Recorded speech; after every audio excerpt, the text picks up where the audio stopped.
विद्या एक middle class परिवार में अपनी 3 छोटी बहनों राधा, मीरा और गोपी के साथ तमिलनाडु के एक छोटे से गांव अश्वनीपुरम में रहती थी। उसके पिता वेंकट एक बस ड्राइवर और माँ सुरेश्वरी सिंपल सी हाउसवाइफ थी। बड़ी बेटी विद्या का विज्ञान की तरफ विशेष रुझान था। वो एक साइंटिस्ट बनना चाहती थी, जिसके लिए वो दिन रात मेहनत करती थी। उसका सपना साकार होने की कगार पर ही था, क्योंकि उसका बीटेक फाइनल ईयर का एग्जाम क्लियर हुआ था। माँ, पिताजी, राधा, मीरा, देखो कितनी अच्छी रैंक आई है मेरी एग्जाम में। अरे वाह दीदी, तुम्हारी मेहनत रंग लाई है। ये बल्ले बल्ले। बिल्कुल बेटा, मेरी मेहनत सफल हो गई आज। मेरी बेटी ने सफलता के कदम को जो छुआ है, अयो मुर्गन। हाँ माँ, बिल्कुल। अय्यो माँ, मेरी बच्ची, तूने तो इसे बस ड्राइवर को आसमान छूने वाले रॉकेट पे बिठा दिया। अब ये वहाँ बैठ के इडली डोसा खाएगा। इसे तो खुशी के अलावा कुछ दिख ही नहीं रहा होगा रे। उफ, ये फोन, अब नहीं चक्का का फोन आया। हेलो। इस तरह वेंकट के फोन की घंटी बजते ही और अन्वेक्षा अक्का का नाम सुनते ही शोरगुल करते घर में सन्नाटा छा जाता है। अरे होता भी क्यों ना, शादी के बॉम्ब फोड़ने का ठेका जो अक्का के नाम दर्ज है। हेलो अक्का, कैसे है तुम? हेलो, मैं ठीक है। वो दरअसल मैं तुमको फोन किया, वो अपना बेटी विद्या के वास्ते एक लड़के का रिश्ता आया है। अजी सच्ची जी? क्या करते लड़का? लड़का बहुत अच्छी है। उसका नाम सचिन है, पायलट है, पायलट इंडियन एयरफोर्स में। अय्या माँ, ये तो बहुत अच्छा खबर सुनाया तुमने। तो इनके कल्याणम की तैयारी शुरू कर देते हैं, पर आपको शादी अगले मंथ ही करना होगा, क्योंकि लड़के को छुट्टी का इशू है। अरे ठीक ठीक है ना, अब मैं समझ गई। अब आप बात आगे बढ़ाओ। इस तरह कुछ ही समय बाद वेंकट अपनी बड़ी बेटी विद्या की शादी एयरफोर्स में बतौर पायलट काम कर रहे सचिन से करवा देता है। सचिन दिल्ली में रहता था। वहीं अपने माता पिता के दबाव में आकर बेचारी विद्या को अपने साइंटिस्ट बनने के सपने को त्याग मजबूरन शादी करनी ही पड़ती है। समय बीतता जाता है। विद्या और सचिन दोनों को एक दूसरे से प्यार हो जाता है। वहीं दोनों ही पति पत्नी एक दूसरे को फुल सपोर्ट करते हैं। ऐसे ही एक दिन, सचिन जी, प्लीज टीवी का वॉल्यूम है ना कम कर दीजिए। I feel so irritating. But madam, remote तो आपके पास है ना? ओफो, ओके ठीक है, मैं कर देती हूँ। अरे ये क्या, वॉल्यूम की जगह टीवी ही ऑफ कर दिया।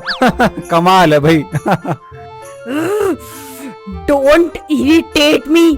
अरे क्या हो गया तुम्हें? तुम ठीक हो ना? I am sorry Sachin ji, please, पता नहीं आजकल ना मेरी तबीयत कुछ ठीक सी नहीं है। बॉडी में बहुत ज्यादा वीकनेस और चक्कर से आ रहे हैं। और तुम अब बता रही हो? That's not good. चलो उठो फटाफट से, डॉक्टर के पास चलते हैं। ठीक है, चलिए। विद्या को चक्कर आ जाते हैं, जिसके कारण वो धड़ाम से जमीन पर गिर जाती है। वहीं उसका पति सचिन उसे उठाकर डॉक्टर के पास ले जाता है, जहां डॉक्टर उसका ट्रीटमेंट करते हैं और उसकी रिपोर्ट्स के बारे में सचिन को बताते हैं। डॉक्टर साहब, कैसी है मेरी बीवी? जी देखिए, घबराने की कोई बात नहीं है। ऐसी हालत में सब बहुत नॉर्मल है। ऐसी हालत? डॉक्टर साहब, आप कहना क्या चाहते हैं? Sachin ji, it's very simple. Your wife is pregnant and you have to take care of her. बस समय समय पर मेडिकल चेकअप कराना मत भूलेगा, okay? Doctor sir, thank you so much for giving me this awesome news. क्या मैं अब अपनी बीवी से मिल सकता हूँ? सचिन अपनी बीवी विद्या के पास जाता है और उसे गले से लगा लेता है। दोनों इस नए मेहमान के आने की तैयारियां करने लग जाते हैं। तभी अचानक सचिन को एयरफोर्स से बुलावा आ जाता है। फिर क्या, अपनी प्रेग्नेंट बीवी को छोड़ उसे ड्यूटी पर जाना ही पड़ता है। सुनो, अब मुझे जाना होगा। तुम अपना और हमारे बच्चे का, दोनों का खूब ख्याल रखना। ठीक है, मैं हमारा और हमारे होने वाले बच्चे दोनों का ख्याल रखूंगी। पर आप जल्दी आना, और हाँ, किसी भी तरह की अगर कोई दिक्कत हो तो तुरंत कॉल करना मुझे। ठीक है जाइए, वरना जाने नहीं दूंगी। मिस यू इन्ना सारा। इस तरह सचिन अपनी ड्यूटी पर चला जाता है और विद्या अपनी गृहस्थी और होने वाले बच्चे की देखभाल में व्यस्त हो जाती है। सब कुछ बहुत बढ़िया चल रहा होता है। तभी अचानक सूचना मिलती है कि विमान दुर्घटना में सचिन के पैर खराब हो गए। जब सचिन व्हील चेयर पर बैठकर अपनी बीवी के पास आता है तो सचिन जी, ये सब कैसे हो गया? डोंट क्राई यार, you are wife of air force officer, now smile please. जी ठीक है।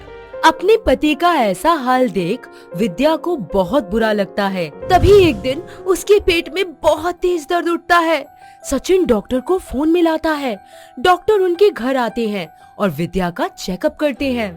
सचिन जी, आपकी बीवी का मिसकैरेज हो गया है। आई एम सॉरी। डॉक्टर साहब, ये क्या कह रहे हैं आप? मेरी बीवी ठीक तो है ना? जी, अभी इनमें वीकनेस काफी है, तो आपको ज्यादा ख्याल रखना होगा। और इस तरह की सिचुएशन में ज्यादातर लेडीज डिप्रेशन के शिकार हो जाती है, सो प्लीज बी अवेयर।